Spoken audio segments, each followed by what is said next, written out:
Hello, everyone, and welcome to another episode of Football Palestine Extra, where we break down everything that has happened this week in the world of Palestinian football.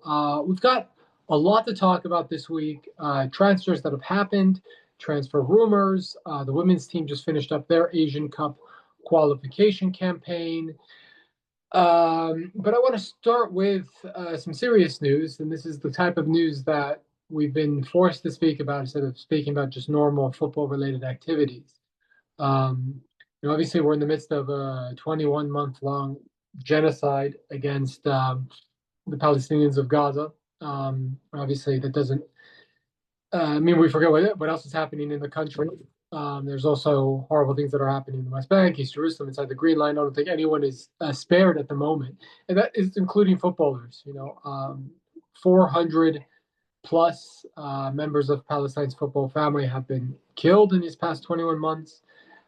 Barely a peep, actually, not barely a peep, not even a peep from FIFA regarding any of this, or FIFA Pro, the organization that loves to say it's for the players and protects player welfare. I haven't said anything about this. But it's not just the players that are from Gaza and are living in Gaza currently that are affected. It's also players that are used as fig leaves by the Israeli government, the Palestinian citizens of Israel, who they love to talk about when it suits them and say, "Oh, look, we are an open democratic society. We even have Arab footballers that present our national team, and they'll find some token guy to put out there to the world, and that gets used to their advantage." Now, when that very same player decides, "Oh, I don't want to represent Israel because I'm not Israeli, and I don't want to have anything to do with this genocidal apartheid state," and says, "Oh, actually, there's an opportunity for me to represent Palestine. I'm Palestinian. I want to represent Palestine." They're faced with the worst kinds of harassment. We saw that with Al Jaber. There was a campaign against him to get his citizenship revoked, to get his residency rights revoked.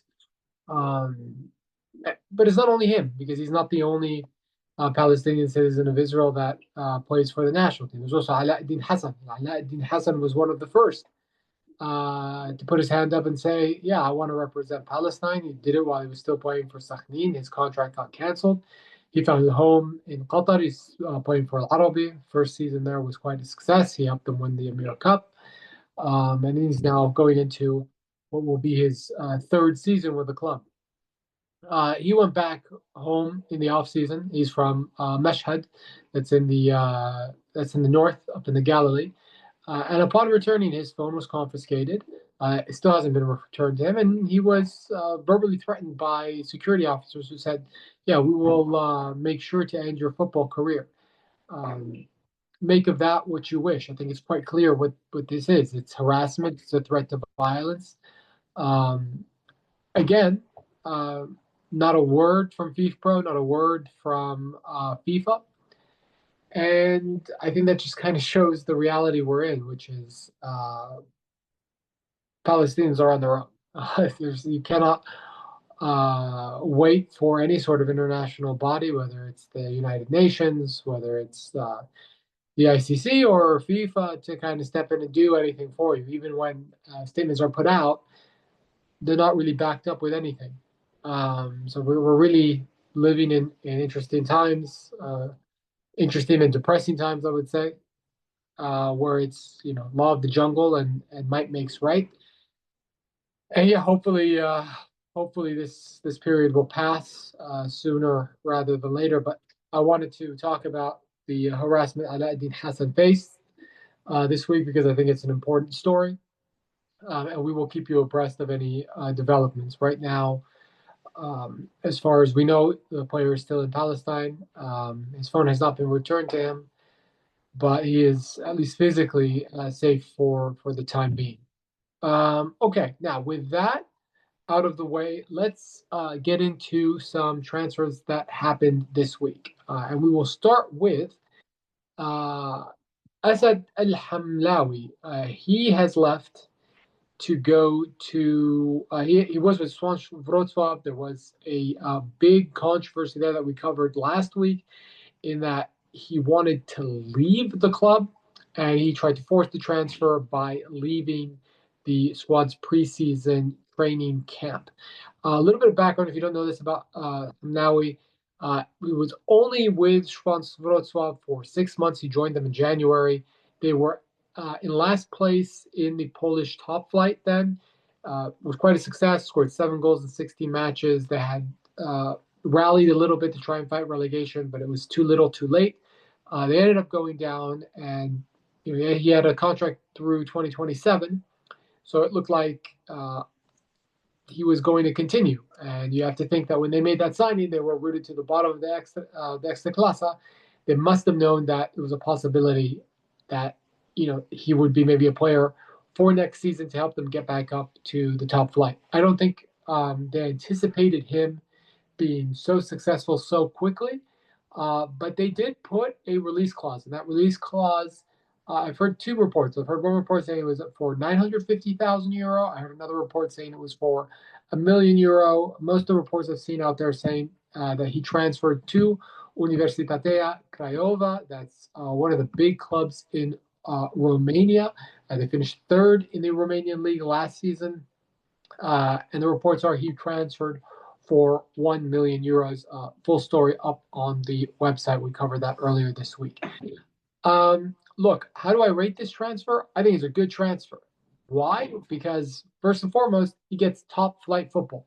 And it was super important for his development that he didn't go back down to the second tier. You'll remember that he was largely a player in the second tier in Sweden for most of his career. He tried to kind of explore options in Asia in early 2024. He had this like 3-month stint with a team in Thailand. He played for a team called Prime Bangkok, and his hope in doing that was to say, okay, I play a couple months here, then maybe one of the top flight sides in Thailand signs me as a Palestinian player, and I can continue my career. It didn't work. Went back to Sweden, signed for Oddevold, was the top scorer of the Superettan. Oddevold was not like one of these great teams either. Like if it wasn't for his goals, they probably would have gotten relegated. And then he moved for €250,000 to Schwansk Wrocław. And now he's on the move again. I think it's good. Obviously, you want to see consistency with players. You want them to kind of get in a rhythm. You don't want them moving every 6 months. But I think what this player has done in the last 18 months is such a credit to him from a mentality standpoint. Also, he's the kind of guy that wanted to play for Palestine, that was reaching out to the other Swedish-born players in the side, asking them, hey, how do I get in contact with the coaching staff? Because I really want to play for Palestine. And you can see that every single time he steps onto the pitch. He's just full of energy.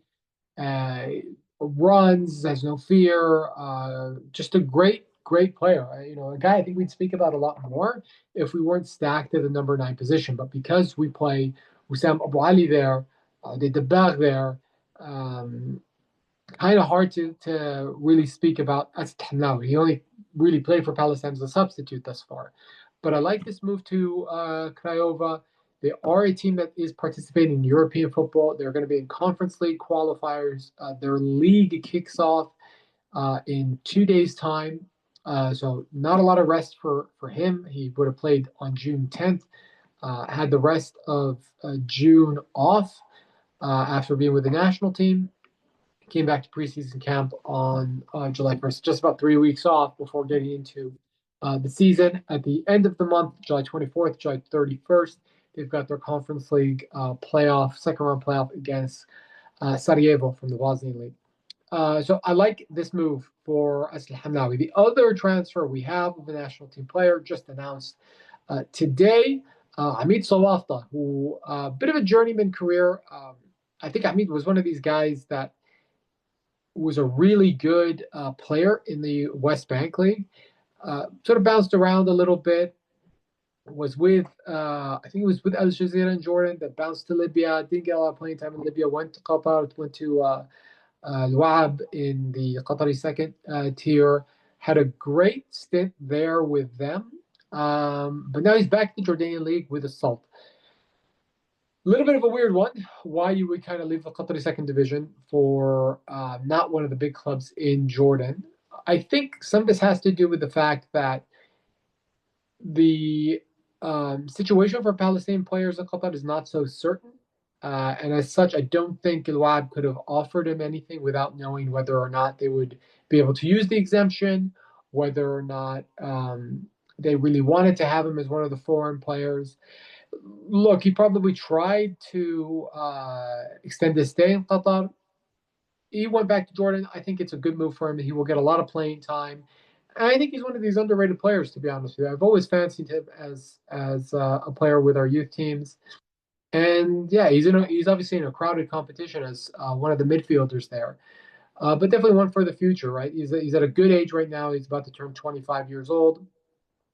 So this is definitely like the the prime years of your career where you want to be playing week in, week out, right? He's not a young player anymore. So I also like this move for him if he gets the playing time, if he's a week in, week out player, because we saw with Edouard, he was a week in, week out player, and we saw what he could do. Yeah, like I said, I always thought this player had something about him. Um, and I think it could click. It could click for him this season, the next season. But I think we will hear more from him in the near future. And if you kind of look at Palestine's player pool, I mean, Salafta is important because there are a lot of midfielders that are 30 plus, right? So you have Mohamed Rashid, Ata Jabir, Odeh Kharoub. These guys have been, very, very important parts of the national team. Obviously, the latter two for a long time. Doesn't mean that they are going to all of a sudden stop playing or stop performing, but you want to have like the next guys up. And Amit Salafta alongside Hamid Hamdan, Agustin Mansour, and a couple of more are really the next generation there. So also like this transfer for him. Not the sexiest transfer out there because it follows Wajdi Nabhan to Wahdat and Asl Hamnawi going to the Romanian league, but an important one. And we need to see as many players playing as first teamers as much as possible. Okay, so that covers the transfer news for this week. I will speak about rumors a little bit later on. I know people want to talk about Wissam, where Wissam is going. We'll leave it to the end of the podcast to discuss. But right now, we got to discuss some things on the home front. The women's national team, I will also get to. Before discussing that, let's discuss this meeting the Palestine Football Association had, headed by Jibril Rajoub, the PFA president, where they said they were studying bringing back the league. Yeah, I think they need to do more than study it. I think it needs to be serious, and I'm not sure how serious they are about it because there is the challenge. What is it called nowadays? The third tier Asian competition is called the Challenge League, and Palestine could have entered a team into that competition. They chose not to.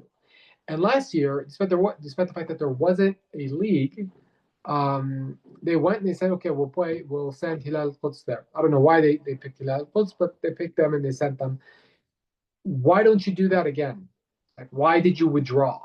It makes no sense. Honestly, send any club, send the Olympic team as a quote unquote club team to play in this, get experience. And then the next month they'll be playing under